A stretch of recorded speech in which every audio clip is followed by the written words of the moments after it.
The 7 biggest keys to the Texas Longhorns winning the national championship in 2025. We've got them for you on today's episode of Locked On Longhorns. Intro.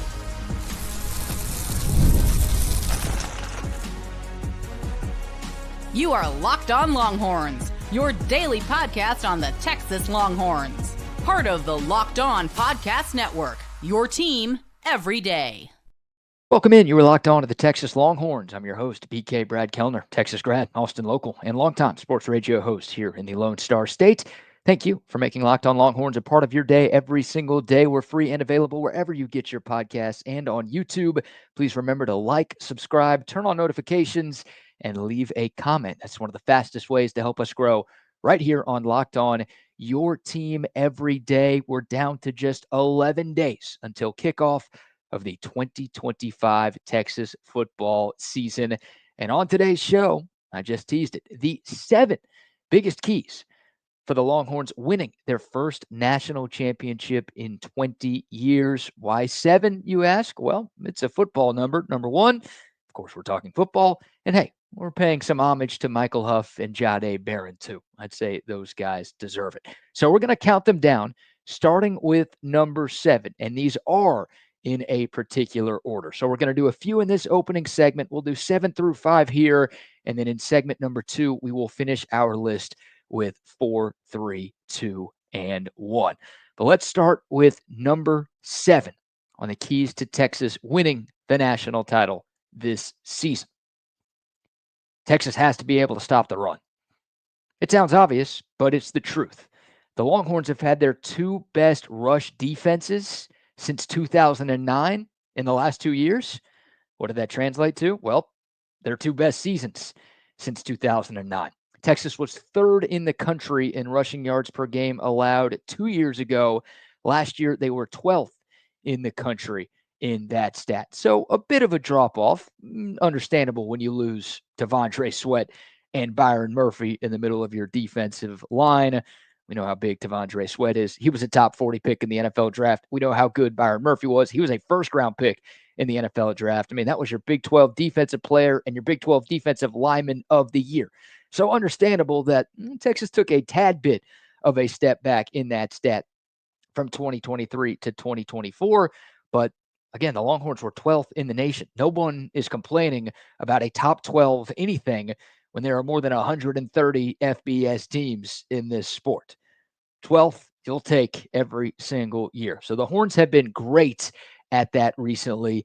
It needs to continue. And this year will be different. You know, going into last year, even though Sweat and Murphy were gone, you kind of knew what you had at defensive tackle with Alfred Collins and Vernon Broughton as your starters because, well, they had been here and they had played a decent amount. No, they weren't starters until their senior years, but they logged a bunch of snaps in 2023. Heck, those guys logged some snaps in 2022 as well. They had been with the program for a long time.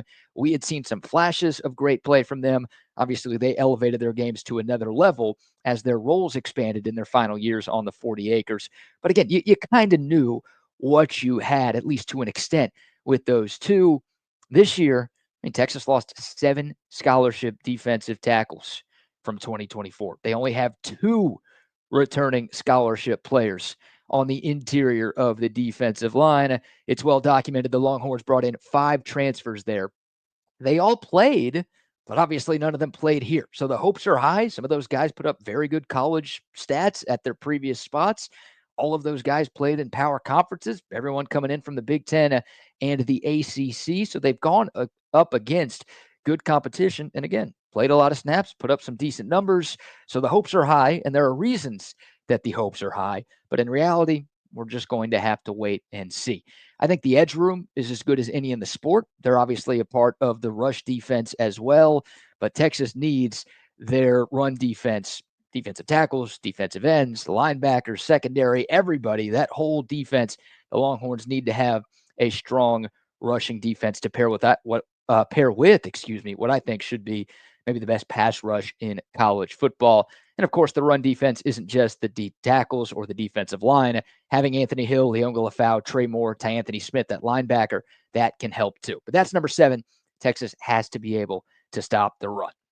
Number 6, special teams has to be a strength. It's kind of a miracle that Texas was as good as it was and got as far as it got last season because of how bad they were on special teams. I mean, they were bad, and it was out of nowhere, too. They had been one of the best special teams in America in Sark's first 3 years. Even that 2021 season where they went 5-7 and just about everything went wrong, Texas was great in that third phase. That was like the only thing they were great at that year. It's like the only thing they were half decent at that year. Last year, according to the ESPN FPI, Texas was 15th in offensive efficiency. They were first in defensive efficiency.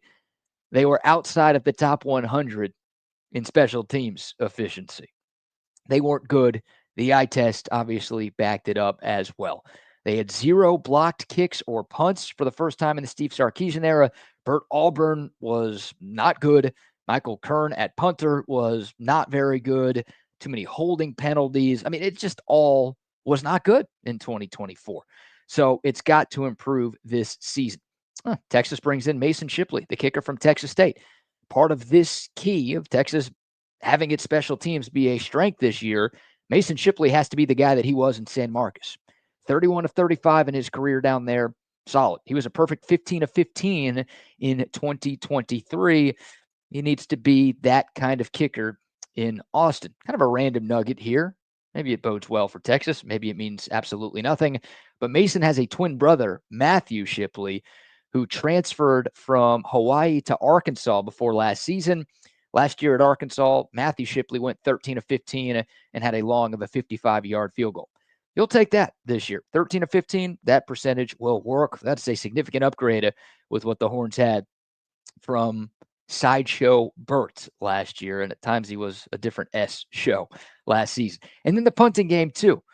Jack Bomeister was fantastic at Utah. His career punting average is 44.7. The reviews on him have been great thus far in fall camp.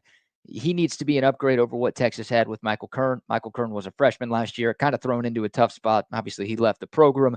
But Jack Bomeister, you look at what he's done to this point in his college career, he should be an upgrade for the Texas punting game. So both of those guys, the kicker and the punter, they've got to be better. And you think about close games. Again, Texas lost the SEC title game in large part because Bert Auburn couldn't kick. And they almost lost the Peach Bowl against Arizona State because Bert Auburn couldn't hit big kicks. There's going to be some close games this year. Every point is going to matter. You can't leave 3 out there.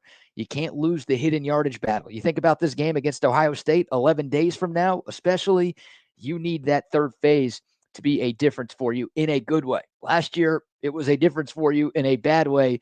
This year, it's got to be the opposite. Kicking game's got to be better. Punting game's got to be better. And, hey, a block punt or kick or 2 or 3 of those would be great as well. Number 5, keys to Texas winning a national championship in 2025. We'll do one for the offense here. Again, this will carry over into segment number 2, maybe into segment number 3 as well. We'll do one on the offensive side of the ball.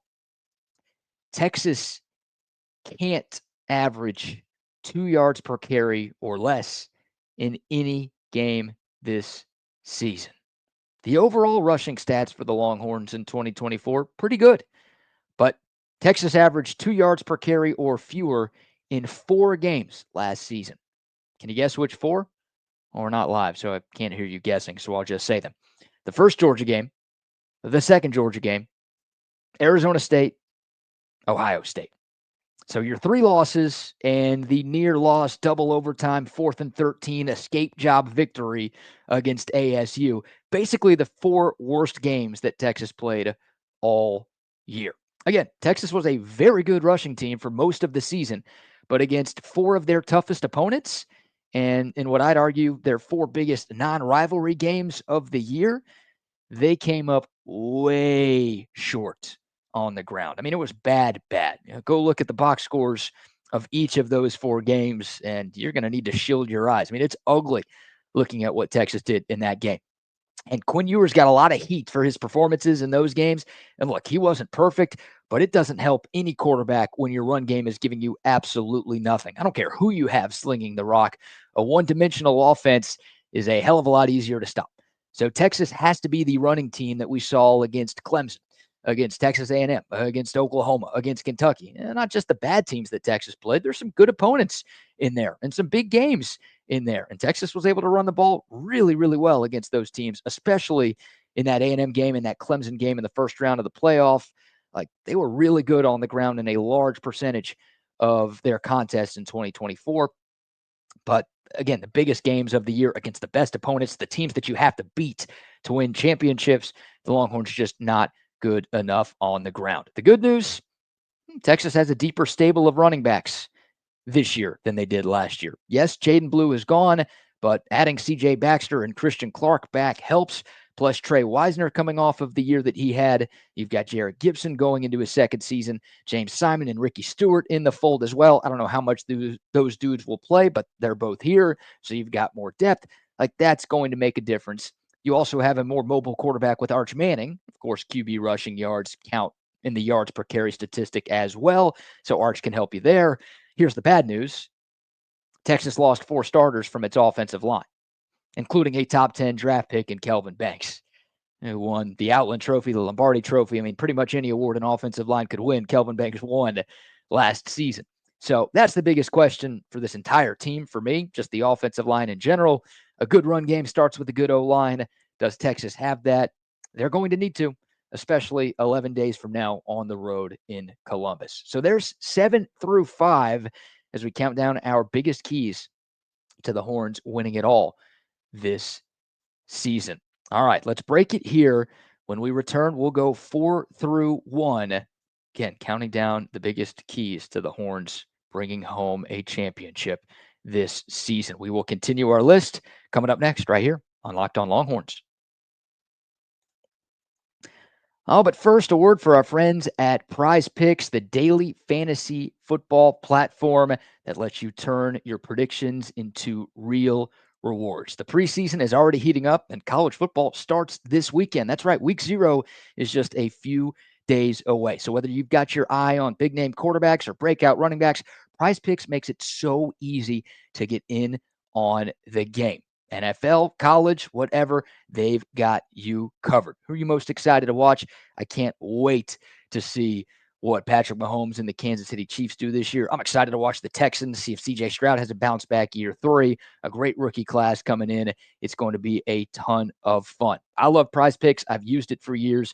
So much fun, and it's so simple to use. I love how you can just get your lineup in like 5 minutes and get set for the day. Prize Picks puts their members first, so all withdrawals are fast, safe, and secure. Download the Prize Picks apps today and use code LOCKEDONCollege to get $50 in lineups after you play your first $5 lineup, just like that.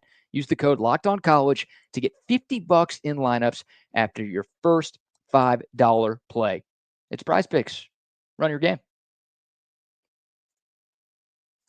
And this episode is also brought to you by our friends at Drip Drop. If you're trying to stay on top of your routine, whether that's workouts, long days on campus, long day at the office, whatever, hydration is key. That's where it all begins, and that's where our friends at Drip Drop come in. When I'm on top of my hydration, I notice everything works better. I sleep better, my mood is better, my energy is where it needs to be, my focus is there. It makes such a difference, and that's why I love using Drip Drop. This is doctor developed. This is scientifically proven for fast hydration. They deliver 3 times the electrolytes and half the sugar of the leading sports drink. So all of the good stuff that helps you get through your day, through your week, through your year, but not nearly as much of the bad stuff that you find in those sports drinks. I've tried plenty of sports drinks, plenty of powders over the years. Drip Drop has become my go-to to get through these long summer days when I'm outside. Heck, when I'm inside just working, it does not matter. Right now, our friends at Drip Drop are offering Locked On listeners 20% off your first order. Just head to dripdrop.com and use the promo code Locked On College. Again, dripdrop.com, that's the website. The promo code Locked On College for 20% off. Stock up now before the heat hits hard. All right, welcome back to Locked On Longhorns, your team every day. We continue our countdown, keys to Texas winning it all in 2025. We did 7 through 5 in segment 1, and we might have to break these up into a couple of different segments here. I'm talking too much. We're diving in too deep on these, so this might end up taking up the whole show, But it's worth it. We're talking about trying to bring home a national championship. So it's a conversation worth diving deep into. Let's continue with number 4 on our list. Texas's communication on defense needs to be as good as it was in 2024. And more specifically than just the defense as a whole, I mean the pass defense communication needs to be on par with what we saw last season, because that was maybe the biggest area of improvement for Texas from 2023 to 2024. I mean, the Longhorns were a bottom 30 pass defense in the sport 2 years ago. And it obviously killed them in the college football playoff loss to Washington. It killed them in the final minute of their other loss that season in that Oklahoma game. Sorry to bring that up, but it was brutal. Texas just couldn't get off the field in big spots in those 2 games, and it cost them a shot at a national championship. That was 2 years ago. Last year, Texas had the number 1 pass defense in the country going into the playoff. It went down a bit by the end of the run, but it still ended up number 7 in terms of passing yards per game allowed for the entirety of the 2024 season. I mentioned that earlier. You will absolutely take top 7 in that stat, in any stat, when there's more than 130 teams in the sport. What's it going to be like this year? Obviously, you lose a lot. We'll start with the personnel. Jahdae Barron, your Thorpe Award winner, first-round draft pick, he's gone. Andrew Makuba, your transfer safety, who was tied for the team lead with 4 interceptions, and he made a ton of big plays throughout the year. He was also a second-round pick. He's gone. You lose a solid rotational backup with Gavin Holmes. Those guys won't be easy to replace. And you think about the chemistry. I'll leave Gavin Holmes out of this one. Jahdae Barron, Andrew Makuba, Michael Taft. Obviously, Taft's back. That's huge. But those 3 guys, I think every Texas fan knows at this point, they grew up together in Central Texas, and they have been training with the same trainer since they were like 10 years old. So those guys obviously spent a lot of practice time together at Texas, Barron and Taft together specifically, because they were at Texas for more than 1 year. But all 3 of those guys have been working out together for a long time. They've been great friends for a long time. And you saw just how connected they were every single Saturday. 2/3 of that group is gone. You can't have that communication, that cohesiveness just fall off a cliff for Texas. And then you look at the coaching staff as well. Both secondary coaches from a year ago are no longer with us. That makes it sound like they're dead. They're not dead. They're just not at Texas anymore. Their Texas careers for now are dead. Terry Joseph took a gig in the NFL with the Saints. Blake Gideon's now the defensive coordinator at Georgia Tech. I know a lot of Texas fans wanted those guys fired after what happened in 2023. Credit Steve Sarkisian. He stayed the course. His decision paid off. Now you've got 2 new voices and coaches back there. That unit can't take a big step back. By the way, Dwayne Akina, he's one of the best defensive backs coaches in modern era college football. So I feel really good about him. We don't know a ton about Mark Orfeh, but Akina, you feel like Akina not only is going to be coaching the players, but probably coaching up Orfeh as well. And Sark's done a tremendous job with just about every assistant hire that he's made since coming to Texas. So I feel pretty good about that. I'll give him the benefit of the doubt that those hires are going to work out. But again, that unit can't take a big step back. They don't need to be number 1 going into the CFP again. I wouldn't hate it if that were the case, but they can't be outside of the top 100 in that stat either. So give me like top 20, top 25. Some of y'all are probably shaking your head like, nah, BK, they should be better than that. We want more than that. You're underselling them. Fine. I hope you're right, and I hope I'm wrong. But I try to not ask for too much, right? Under promise, over deliver. So top 20, top 25 to me, that will have Texas in the mix for an SEC title. That will have them in the mix for a CFP berth, and most importantly, a national title as well. Can they recreate the past defense that they had a season ago?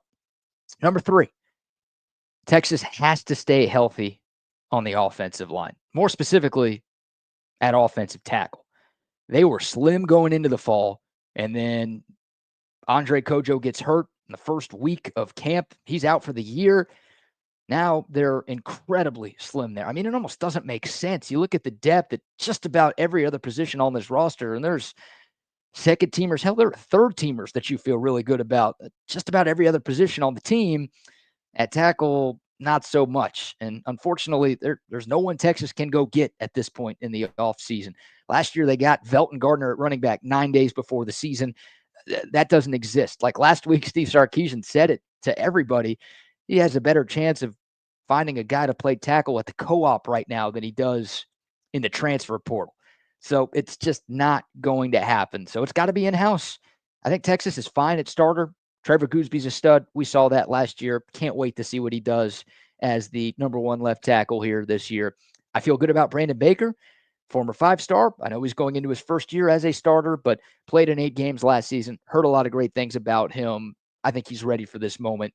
I'm confident in those two. But after that, Nick Brooks, yeah, he's done well, but we're talking about a true freshman potentially playing left tackle.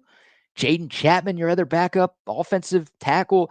He's in his second year. He's cross-trained at guard and tackle, so he hasn't even been a full-time player at that position. Now, in fall camp, since Kojo went down, that's what he's been working on.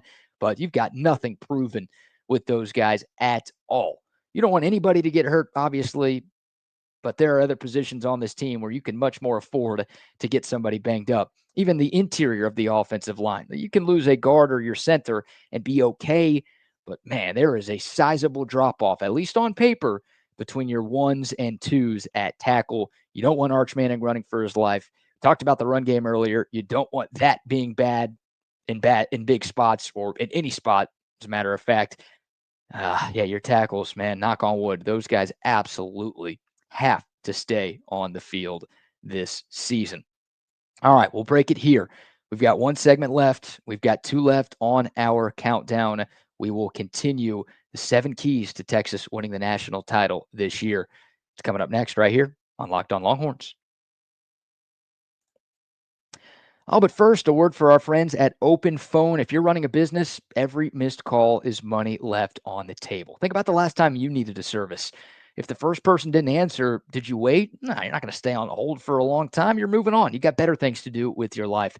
That's why you need Open Phone, so you never miss an opportunity to connect with your customers. Open Phone is the #1 business phone system designed to streamline and scale your customer communications. Your whole team can share one number. They can respond to customers with a shared inbox, so there's no more who's taking care of this, who's taking care of that.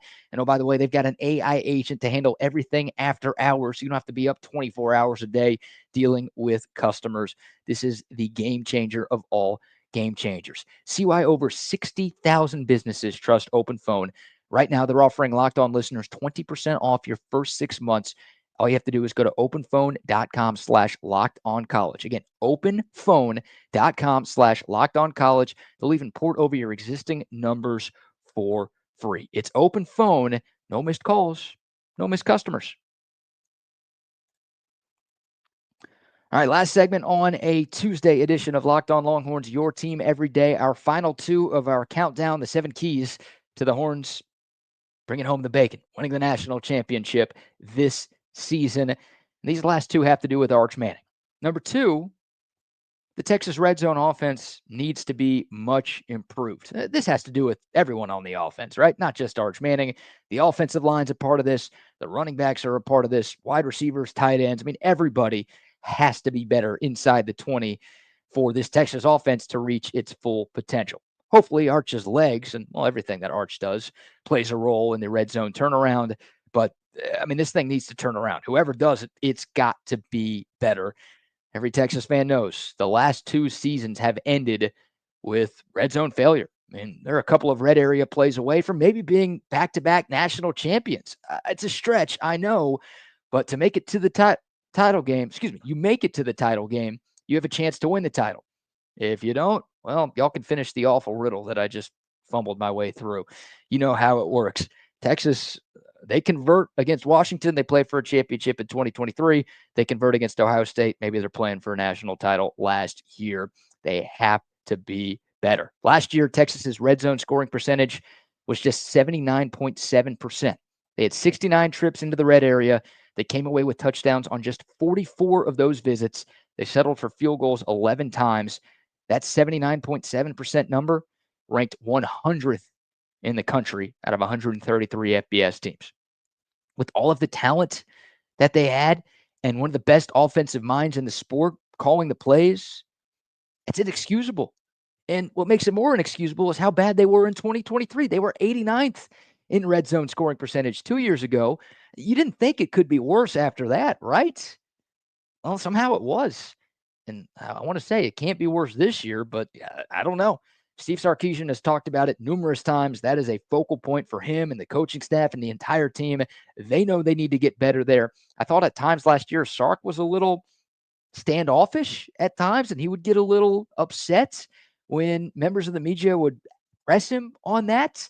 It's like, dude, your red zone offense is bad. Like, fix it. Don't get mad at people for asking you questions about it. It's not good enough. And again, it's cost Texas. You look at like most of their losses the last 2 years, you can point directly to not being able to score touchdowns inside the 20s, inside the 10, the 5, whatever, as a big reason why. So that's got to improve for this offense to reach its full potential and for Texas to get over the semifinal hump that they've reached the last 2 years. And last but not least, number one, y'all are going to hate me for this one because it's so obvious. It's going to feel like final season of Game of Thrones let down here. Hopefully it does, because the rest of the seasons were Game of Thrones were really good. So maybe that means the rest of this list is really good. Number one, Arch Manning has to start every big game that Texas plays. I didn't just say he's got to stay healthy. I went a little more specific than that. Of course, I wanted to say he's got to start every game. That's preferred, but I don't think that's the case. Like Matthew Caldwell or Trey Owens, they can go out there and beat UTEP and Sam Houston State and San Jose State. They could maybe even beat, one or two of the weaker teams in the SEC schedule that the Longhorns have this year. But in the big games, Texas needs number 16 out there. And this year's a bit different than the first four in the Sark era. Like 2021, you had Hudson Card and Casey Thompson. 2022, Quinn Ewers and Hudson Card. 2023, Quinn Ewers, Malik Murphy. 2024, Quinn Ewers, Arch Manning. It felt like you had two quarterbacks that you felt at least pretty good about going into the first 4 years of the Sark era. Yeah, I think Trey Owens could be really good. I think Matthew Caldwell's a solid backup. Sounds like he's doing really well in fall camp so far. But number one, you don't know who your backup is. Number two, you're not that sure if those guys are any good. And I mean, with Arch, we're talking about the Heisman favorite here, a guy who probably would be the favorite to be the number one pick in the draft if people thought he was going pro. He's paid his dues. He's waited his turn to be the starting quarterback at the University of Texas.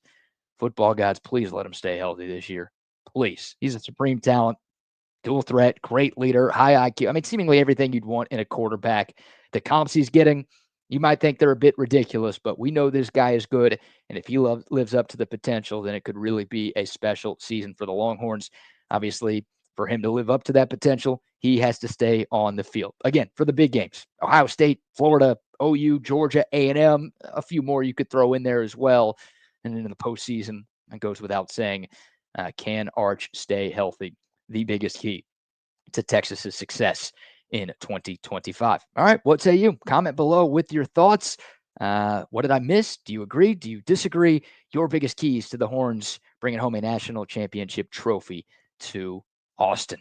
That's going to do it for today's show. If you made it this far, number one, thank you very much. Number two, please remember to like, comment, subscribe, turn on notifications, all of those great things. Really do appreciate y'all making Locked On Longhorns a part of your day. For your next listen, check out Locked On Bets with my man Lee Sterling and Kevin Rogers. They're your one-stop shop for all of your sports betting needs. You can find Locked On Bets on YouTube or wherever you listen to your podcast. We'll have some sound from Steve Sarkisian, maybe some sound from the players, and plenty more Texas football chatter. We'll continue to dive into the Ohio State game, which is now 11 days away. Oh, yeah. So close. We've almost made it, friends. We have almost made it. That'll do it for today. Thanks again for watching. Until next time, horns up, mic's off. We'll see y'all soon. This is Locked On Longhorns.